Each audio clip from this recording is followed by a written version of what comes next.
All right, welcome back to the last segment for Friday. It's hard to believe that we made it. Hard to believe that we finished every Looks single like one of those we beers. made it. I still got a lot more work, but they are not going to go to waste. Don't you worry.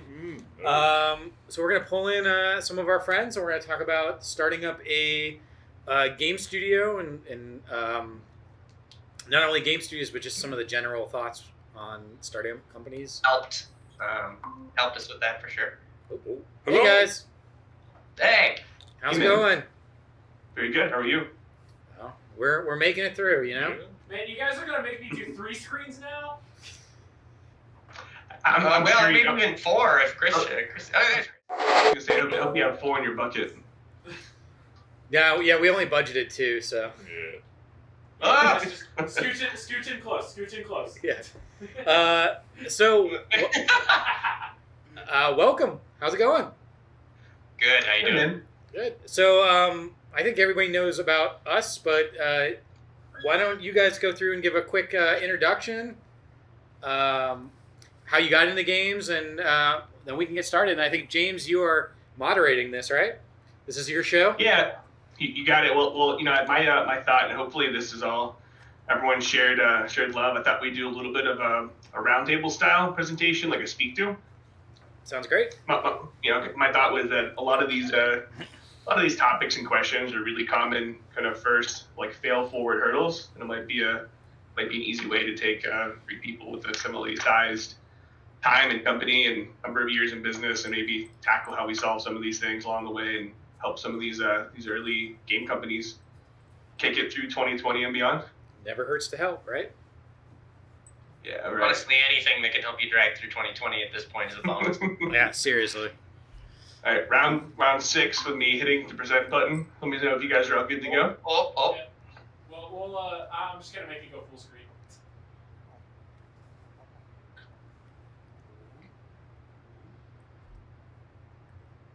looking good so far. How is the digital GDEX cast going over there with you guys? Everything smooth so far?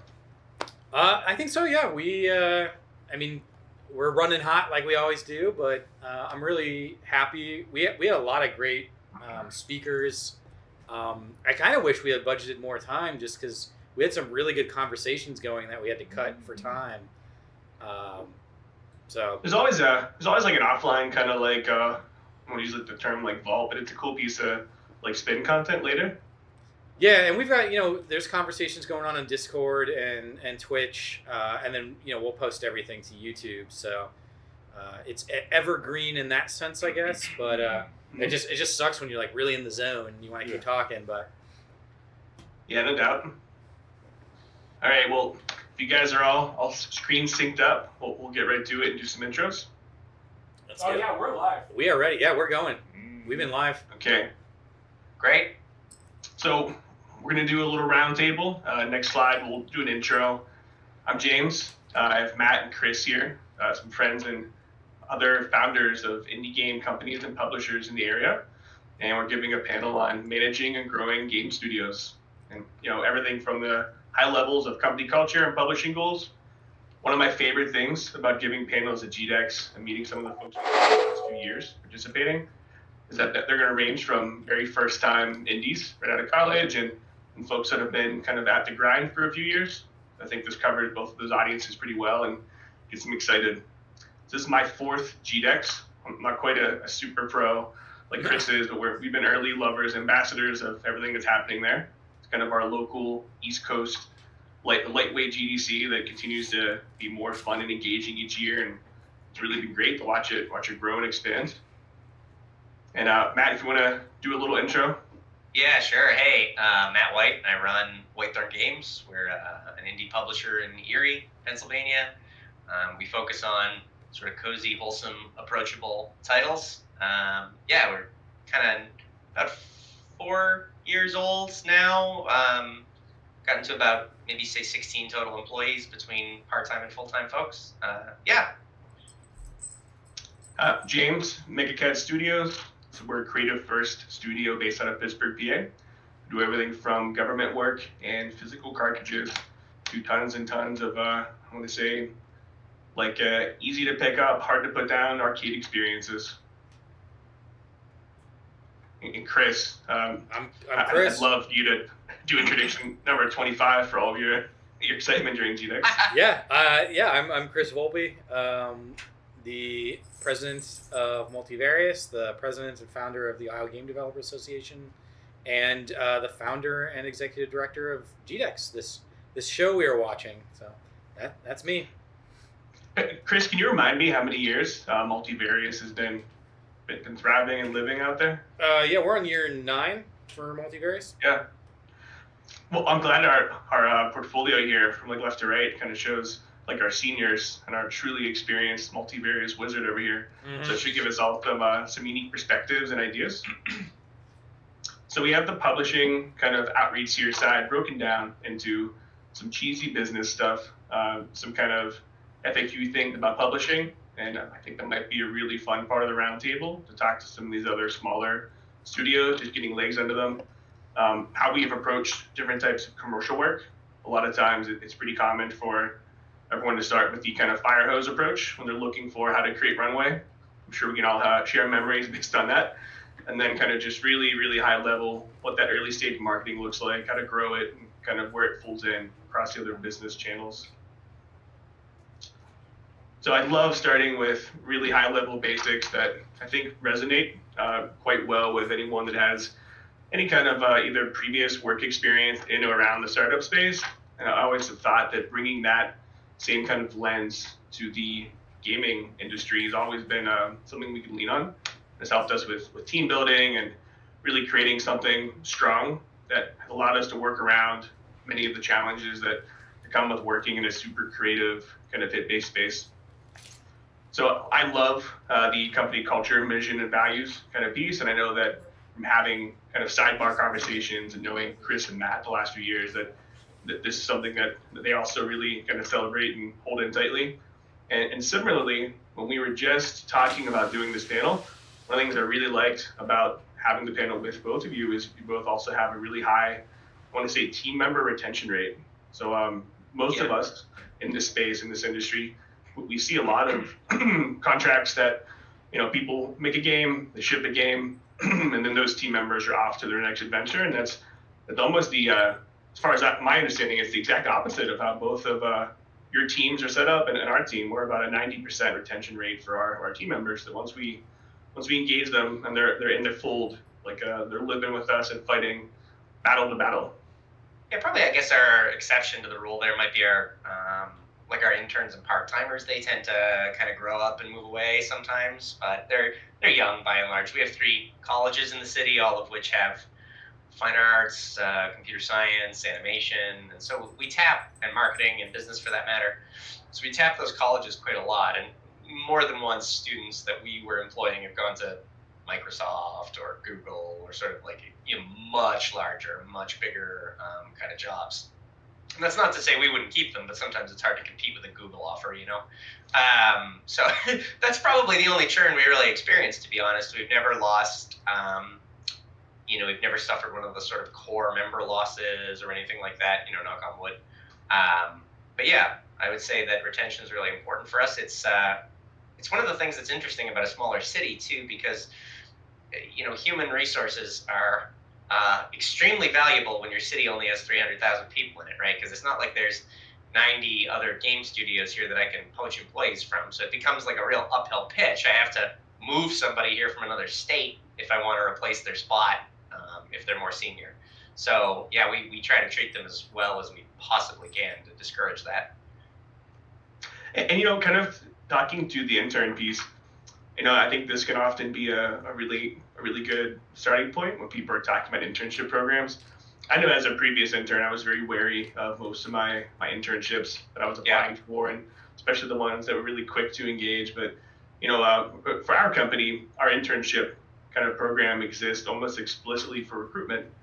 So it's intended to be like kind of this pillar to find kind of new turn talent, and it's a way for us to keep nurturing our academic relationships. And Matt, I'm sure you have a different perspective that probably crosses over with the recruitment side, but since you use it so heavily, it's probably like even more strategic for you all at Whitethorn. Yeah, so there's kind of two big pieces for us. Yeah, one thing you're absolutely right is recruitment. I mean, we're looking for people that are, because I mean, there's nothing better, honestly, than finding someone incredibly talented and getting them before Google does. Like, it's great. I love it. You get wonderful, talented people. They're, they haven't had their AAA burnout yet, so they love what they're doing, and it absolutely is a recruitment piece. But other times, it's worked for us to hire. We're quite small, so sometimes I need 3 additional engineers, and I know I'm only going to need them for 8 months. So in that case, and we have quite a few talented higher level engineers, but it might be that someone just needs to assemble hundreds and hundreds of spreadsheets or something, something that's good work that needs a certain skill set, but isn't, company moving, extremely complex. And I find a lot of folks that are either in school or just out of school are looking for that. Well, of course, we pay well for the area. So I think they're looking to get some experience. I know they're looking for a AAA job and they're going to go. But that limited time engagement is a great way for us to kind of push revenue while not having to commit to like a full W-2 benefits, like a full package. Payroll taxes, all of that. So it can be very useful in making us a little more agile and flexible. I noticed, sorry, there's a chat question. Who moderates? That's you. Sorry. Actually, since I have the Uber screen, I'd love your hint on that, Matt. Oh, sure. Okay. In the chat, we have Call Me Death Caliber asking if, I think he means me, or maybe you, or maybe everybody, did we consider hiring full-time remote instead of having to move people? I'll answer first. Yeah, I mean, we have one full-time remote employee. Lives in Pittsburgh. I just can't get him to leave Pittsburgh. Pittsburgh's a good city, and getting people to leave is hard. So we're certainly not against remote work. I mean, 2020 has made it very obvious that you're either going to have to do remote or you're going to starve to death. So we do, we have flexible work from home. We do unlimited PTO for people. Like we certainly have people working from their houses quite frequently. For us at this size, maybe this is unique to indies, maybe not. I don't have a single carved out nice role for people. Like when you come on as like a texture artist, it's not like, here are your textures you're going to make.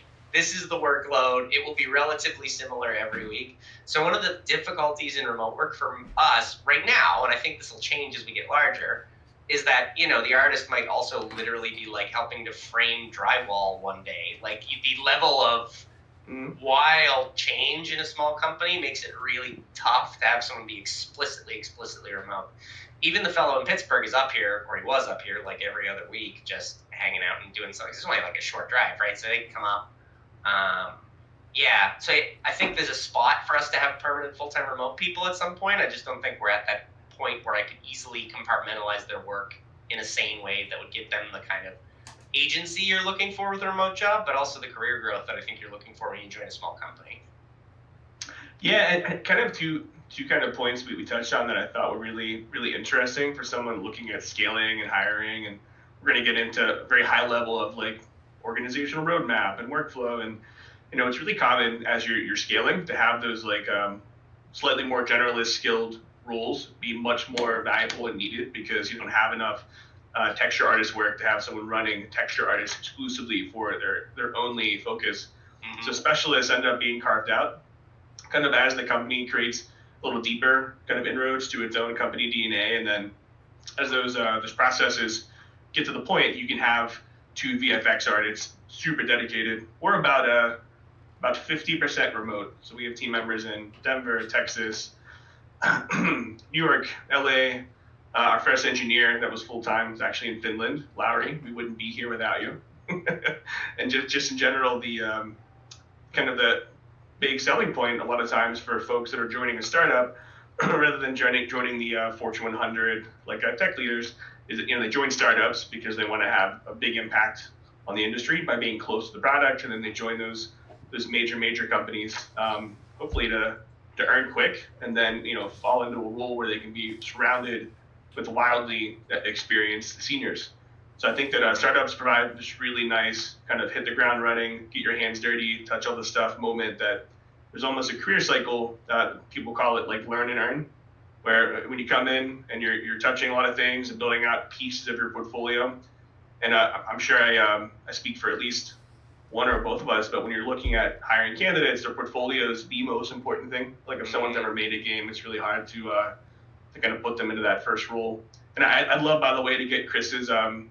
We kind of skipped over the intern part. I don't know much about the internship side of multivarious, but I first met Chris and Cody at GDEX whenever I was still part-time for MegaCat and all the other folks were kind of grinding and pushing. And, when I was just kind of early falling in love with the space, I remember being just really impressed at how enthusiastic and kind of proud of working with multivarious Cody was. It was almost like it made me like Chris before I got to meet him the first time. But Chris, I'd love to get your 2 cents on the internship side and kind of remote team members and hires. Yeah, absolutely. So we're sort of in a slightly different position. We do internships. We're actually, pre-COVID, we were the company that had the most sort of internships and shadows in a game company, I would say, of anyone in Ohio. Now, obviously, we don't have any interns right now, but we bring on interns as a purely educational experience for them because from a talent perspective, we have our community group and we have GDEX, and those 2 things give us enough talent opportunities that we don't necessarily need to hire from an intern pool. That being said, though, some of our best people have been... get him, baby. Get him. Some of our best folks have been from like interns that we've had before. So Laura Lee was an intern with us before she came on. And, back to sort of the retention question from earlier. Yeah, we're in the same boat where pretty much everyone that's been a part of the MVG team has been here for a long time. And even the couple of folks that have gone on to other things are still either heavily involved in our community, heavily involved in GDEX, or in the case of Laura Lee, who's no longer with us, she is still a partner in the company. So she has ownership equity in multivarious. Yeah, and kind of as I was looking at our pre-panel discussion, guys, one of the things that was making me chuckle a little bit was how I think I only know about like a dozen or so kind of independent game teams that have physical offices, have that high retention rate for team members, aside from you both. So really interesting too, because a lot of times that, the role that the physical office space plays, especially in a digital space where everybody can work, pretty seamlessly with all the remote tools. Sometimes that office space helps so much with creative synergies, and then kind of showing the vision for what these like kind of high speed, really exciting like team mission objectives can be like. And Matt, I know you guys just finished a pretty big acquisition shift with your building. It's underway in construction over there, and you were just talking about what's going on over there and kind of the role the building plays and how that fits in with this. You come to Whitethorn Games right out of college, what that looks like, what it feels like, and what gets everyone excited.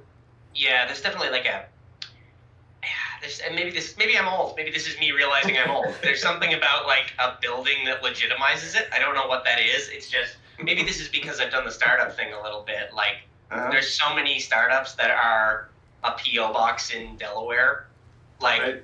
I think there's literally one P.O. box in Delaware because of the C Corp laws that has like 65,000 companies that are in it.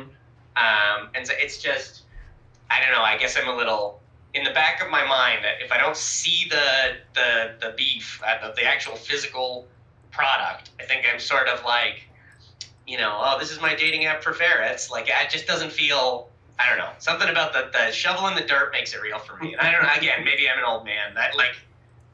This is up there with me not understanding Snapchat, I think. Okay, but also we need to develop a dating app for ferrets. Yeah. Yeah, hey, I mean, you could get it funded for like in 5 minutes in San Francisco and sell it to Uber. Yeah. Hey, James, real fast. Enormous ferret rescue. What's that? I'm going to swap out with Cody just for a few minutes. I'll be right back. Yeah, sure. Sure. I'm here. Hi, guys. Probably going to be Hey man, super interesting.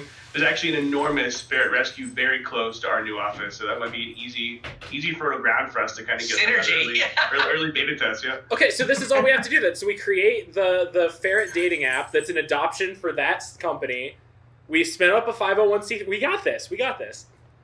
Yeah, it's a good year. 2021 GDEX panel's already prepped. dating kind of for more- ferrets. Pulling it back full circle, a lot of times we talk about the culture, mission, values, especially with teams that maybe haven't been part of previous startups or haven't been really outside of those churn rules. And sometimes it's the case where we end up being the first full-time real job, quote unquote, that someone's ever had out of school. And that can be a really interesting transition for people to suddenly not only become immersed in games, but have to pick up all of these soft skills with cross-team communication, and in some cases, it's the first time they've had significant personal schedule requirements. They're kind of polishing their prioritization and personal workflow skills and all these things at once. One of the jokes at the team early used to be they called it the James hose, because I would just sit people down and just grind their mind until until they were caught up, because there's just so many bases to cover whenever this is your first time working on a scalable game. It's your first job, and it's maybe your first time working at a mission-driven team. And the last thing I really want to touch on related to that on the mission-driven side is, if you don't have a mission yet for your team, I have a note here that the mission is the advantage. So we need to have a mission. You need to know what you're there to do. It needs to be more than just making a game, and it needs to be more than just making money. It has to be something that has a strong core in the middle.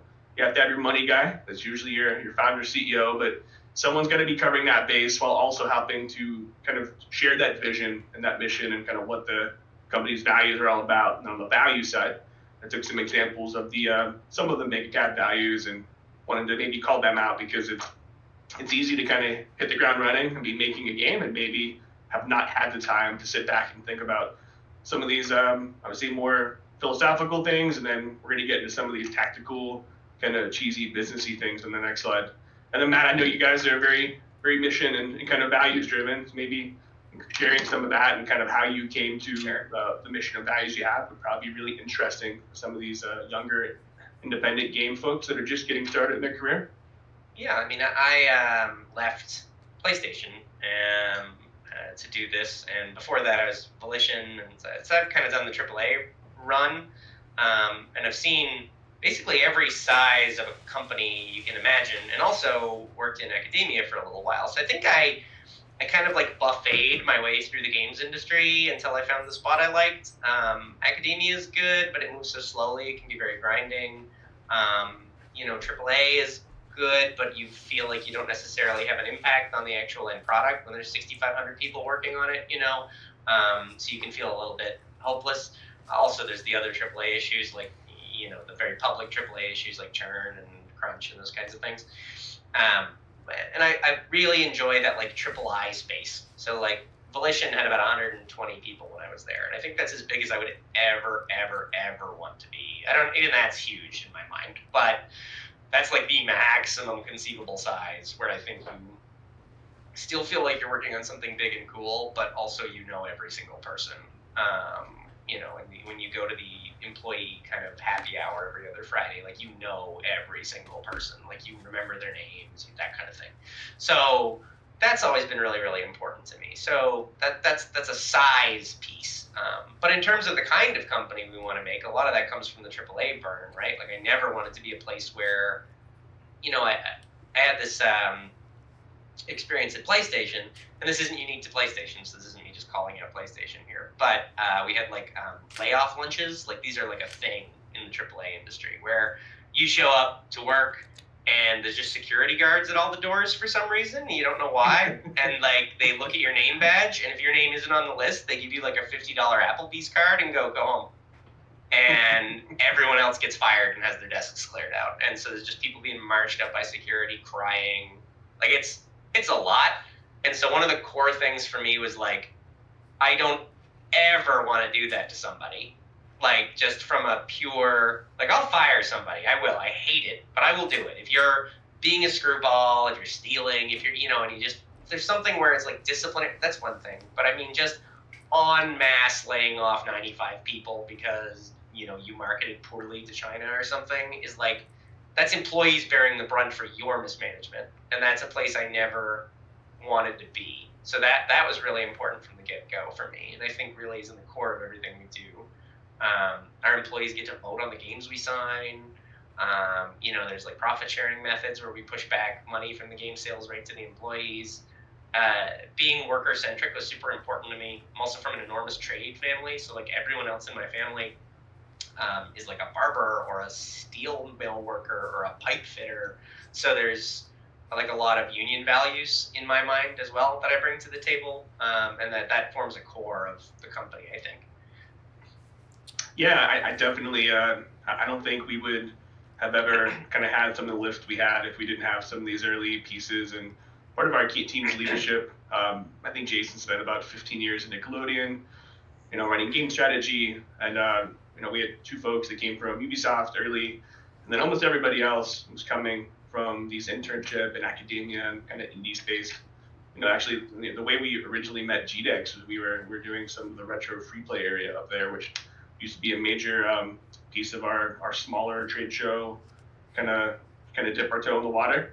Yeah. And it's because those early years might only have a $50,000 trade show budget for a year, which always sounds like a lot until you're trying to. You can burn that on E3. Yeah, it's like that's a day of shoehorn tax. people. Yeah, and it's like over time, it's like funny to think about how we used to get by and where we used to go and all the really heavy TVs. We're probably the heaviest gaming company for setup. That's funny. I remember this. I'll do one more little anecdote here, but I want to answer a viewer question. We have Cybernet Surfer says, I'm on a global remote game dev team started by longtime industry professionals. It's of course a challenge to overcome different time zones, but it's super cool to see how effective a team can be when everyone's on board with the remote workflow. I do miss the more natural hallway chat. It can still happen. You just have to work harder for it. I think that's exactly what I have trouble replacing. And because of that whole value piece, I want to add more to this because it's not really a question. I want to add to it and say the piece that's hard for me is to communicate that I value your work, like emotionally to a person over the internet. So it always feels to me like I'm like trying to sex somebody. Like it's like there's so much I'm trying to communicate to you that is nonverbal that trying to communicate via Slack that, I really appreciate the extra work you put in on something. I'm really proud of this like growth you've done. Any of these kind of more soft skilly things get severely neutered. Even with Zoom, they get neutered. I mean, feel how awkward it is. Even though it's great, the like hotel bar gatherings that we're having in the industry to try to like replace the schmoozing that happens at conferences, it's still something about it still feels awkward when you're just sitting drinking wine in your own living room. Like is some je ne sais quoi that just doesn't quite click there for me. It is still schmoozing, and actually I have a really great recommendation for anyone that's interested in some of that remote culture stuff. So I'm sure in your infinite free time, Matt, you'll fit this into. Oh yeah. A great book called Remote. It's by the folks that own 37 Signals. It's actually all about, and some of the chapters are like instantly digestible, 4 pages. Some are more anecdotal, but it's all about how they created their first line of digital culture as a very culture and values-driven company, and kind of their best practices, their thoughts, all the different kind of fail-forward experiments they had, and really awesome. I think it's probably the number one kind of resource for digital culture. And I think the book's 5 years old, so they were kind of early to that space. Really good pickup, really short read. I used to use it as like my like stair climber, like keep me true to my people type of read. But yeah, before we move on though, one of the things that I think is really important that you kind of talked about, because we started to talk about values of a company and kind of having that you can't just be the company that I want to make games and I want to make money. I think that's the differential, right? Like where Multivarious comes in and we go, hey, sure, video games is a part of that. We want to make games, but like no, we wanted to uplift the Midwestern game community. Like we wanted to make it so that if somebody wants to work in games, they don't have to move to California. They don't have to go to one of these PlayStations. And like I think it's really important, for all of you guys out there that are starting it, to think through what that story is and what is important to you. and use that because people like to latch on to stories. You know, they have their big AAA companies if they want to, you know, root for the person who just wants to make money. But what really helps to stand you out is, like you guys were talking about, really going in, really having those values, and, you know, telling the story. It's almost more important than it is making the games.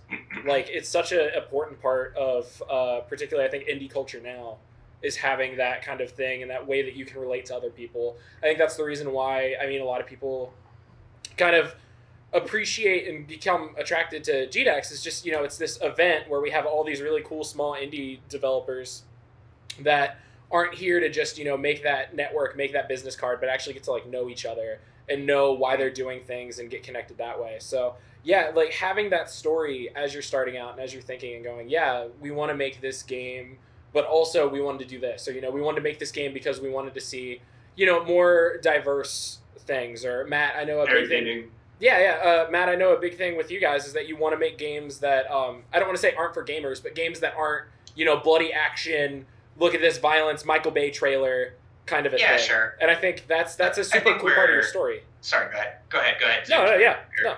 Go for it. Well, from the multivarious perspective too, I was very clear on what I wanted to create, and whether or not, you know, you can argue it's a good business decision or not. But like, I wanted an office. I wanted people to come to that office and be able to have those creative collisions. We have never used international work, even though we get approached all the time about using international devs. I want to use talent that's at least within Ohio, if not within, you know, central Ohio.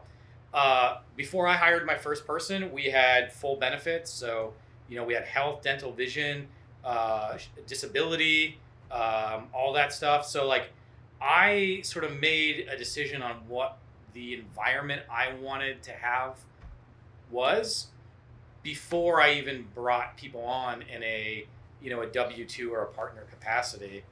Right. And so, you know, I think the jury's still out on if I made the right business calls, but, you know, we'll see. Well, you're still alive. You're doing something, right? I was just going to say, like, you know, and sometimes we have to look at how we're measuring the success of our teams and kind of the scale and size we're at. And there's a time where you are measuring it off of dollars, and sometimes it's just surviving, and sometimes it's headcount, and sometimes it's you know, making things you love and believe in. And so much of like a creative industry like this is really about the product and being mission driven with your team, and, you know, kind of picking up the slide pace, because we kind of talked through all these pieces here. You know, happier people and shared motivation. You know, company cultures that are strong tend to make a much easier and stronger long-term play. And I would say it's very atypical to see independent game studios last a little over 2 years. That's kind of the normal half-life. But around that phase, they tend to wind down. And, you know, a lot of times they're really product-driven without being mission-driven. You know, they're really working on those one or two core products, and their whole business works backwards from those products rather than working up from the people. And that's actually an enormous difference. And I think there's a strange sample size here with the three of us. And but there's something here that probably clicks for a lot of folks that maybe are just starting this journey. It might be good food for thought. You know, maybe looking at what a people-first workplace looks like and kind of what those things might mean. And I'm sure that a lot of folks already have really strong team cultures that are, you know, outside of games, and then come to games and bring that with them. So I've seen it a lot in the startup space, maybe a little bit less in some of the games industry places. Well, I think you really have to have, just from my perspective, you have to have a strong culture, a strong team dynamic. Is like, making these products, making games is really hard. Making GDEX is really hard. And unless you've got a team that is willing to sort of give each other grace and uplift each other, like, it's so easy for a game project to fall apart. Speaking of GDEX being really hard, guys, I got to tap out to get our last ab roll ready. So Cool. See you, buddy. See you soon. So SMART goals, you know, I wanted to at least touch on some of these hallmarks where if you're starting a team, and I love that, like, there's like a Twitter thread maybe a year and a half ago. It was like, starting a game company is like kind of like the new equivalent of starting a band, getting the guys together.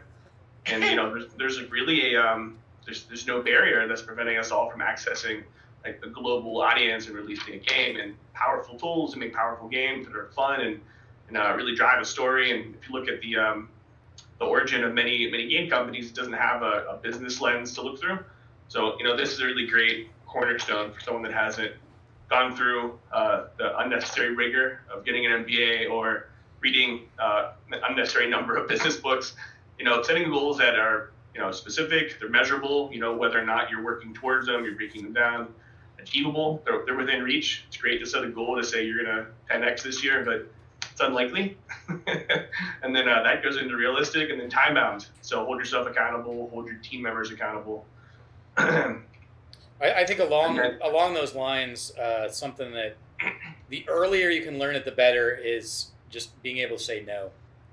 You're always going to be bombarded, particularly as a CEO, of things you can do.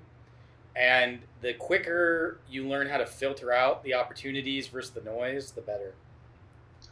Yeah, and one of the first conversations that I usually have with some of these smaller indie friends that are asking us where to get work and where to start. Sometimes we're introducing them to a lot of new things really quick. That's where the Jamesos has come in, and you have to think about the dollars still. So we're thinking about these great company culture values and these missions around. Somebody has to look at burn rate, what your monthly costs are, what's going on, measuring them and being accountable to it. So I wanted to put at least a moment here on what a financial dashboard is. It's not uncommon that I'll talk to a group of 3-4 folks that are crushing it on their first game and they're super excited, but there's no one actually taking the temperature of what the dollars look like and how that drives the growth of the company. Yeah. So this is an example of a financial dashboard that I think it's a really great, super short resource. If you're doing nothing else but this, maybe doing that once a month, QuickBooks check and sending your invoices and kind of looking at these reports. And if you don't use them, it's hard to make informed, measured decisions. And Matt, Chris, I'd love for you guys to give your 2 cents on the whole finance side of how you manage extending runway and reporting, and kind of are you disclosing those things to your team members? Is everybody aware of the red light, yellow light, green light system, or is it a little more full steam ahead? Let's see where the train goes. Yeah, so we're a little tight on time, just real fast, but I think we've got about 5 minutes left. 5 minutes, yeah. But I think that I think you said game dev is like the new band or whatever, and it's easy to see when a band blows up. There's this overnight success. A lot of times you don't realize how long it took to get there. There's that joke about Willie Nelson, how he was 10-year overnight success. Yeah, he was like a 40-year overnight success, Willie Nelson. And so you have to think through how are you going to make money? How are you going to be focused on what you're doing? Because otherwise you will get lost in the weeds. And I think a lot of times you look at those successes and you think you're going to be that success, and like you're just not. The numbers are not in your favor. The big game Among Us that everyone's talking about, now everyone's playing that game. It's making a ton of money. That game came out in 2018, and I think for the first 6 months it had an average concurrent user of 8 people or something. Yeah. And now we're at hundreds of thousands of concurrent users. You really have to be careful about getting caught in that trap and thinking that this thing you're making is going to blow up. The odds are it's not, so you need to set the foundation for success on the assumption that it's not going to be a viral success. I was talking to some members of we have one investor, and they're older folks. So anyway, I was talking to someone on their team earlier today about what it is a publisher does, how that's different from a game developer, how it's different from a studio, that kind of thing. And I the way I put it was that we productize business knowledge. So many studios are focused on the studio art model. When to use your band analogy, you're looking for 2 guitarists, a drummer, a bassist, and a singer. You're not looking for someone to print your merch, somebody or coordinating optimum tour dates based on the different parts of the country that are currently popular with you, that's doing research, that's managing your social media accounts, that's doing export compliance, that's making sure your lyrics will fly in China, there's so much that goes on to getting a game to actually sell beyond just getting the game made, that it's an entirely separate set of skills and an entirely separate set of employees that actually manage that kind of work. And most of the time, 99% of the time, in my experience, nobody on the team has that skill set. And so it's basically that we've put that entire skill set as like a DLC that you can pay for. And that's our core business kind of pitch. Yeah, I spend most of my day either in sales of some kind or looking at QuickBooks. That's like 80% of my day is some kind of sales meeting or looking at my finance numbers. And we also have a full-time CPA. Absolutely. So he's a sharp guy. I would be in the weeds without him. I always joke that I left healthcare to make video games, and I spend 90% of my week not making video games. well, part of the living in financials too, it comes with having like outside stakeholders and investors. There's an exchange there. If you're looking to scale quickly, you have to follow all the necessary expectations and rules for using other people's money, and what those reporting requirements look like, and how you're pivoting and reacting to this crazy world. And knowing that we're about wrapped here, I wanted to at least buzz through that we're gonna have the full version of the presentation. I'm gonna put a link up on our website. It'll just live there in some of our content stuff, and have all of our contact information at the end for anyone that wants to reach out and chat through some of the putting out fires at their company or kind of getting started. We'll share it on GDEX as well. Okay, and then the really high level, it's operations isn't often something people plan for and think about, and it's DevOps is essential. Anyone that comes from enterprise space is very familiar with it, and I'm sure this is something we could talk about for an hour, but. A lot of times operations come second to these creative-driven places. We just talked briefly as well about runway and financials, and our kind of cat graphic here demonstrates the common sense of like, oh, we don't have any financials, let's just get a publisher, and how that scramble can feel early on, whether you're shooting outside VC angels or for that matter just making money and check chasing. There's really no single right way to do it. I know we were definitely the commercial check chaser. But, in hindsight, I'm sure I could have saved a few years of my life if I would have simply navigated outside money. And then Chris, Matt, if you guys want to just give it a brief on that founding financial runway, I think that could be a really good endpoint and something a lot of people are always confused about.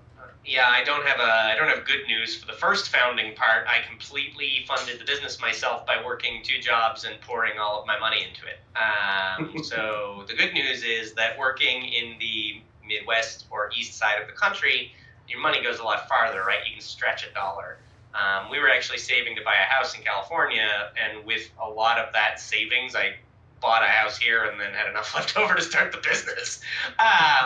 So consequently, it was all multiple job, like just self-funding, dumping money in.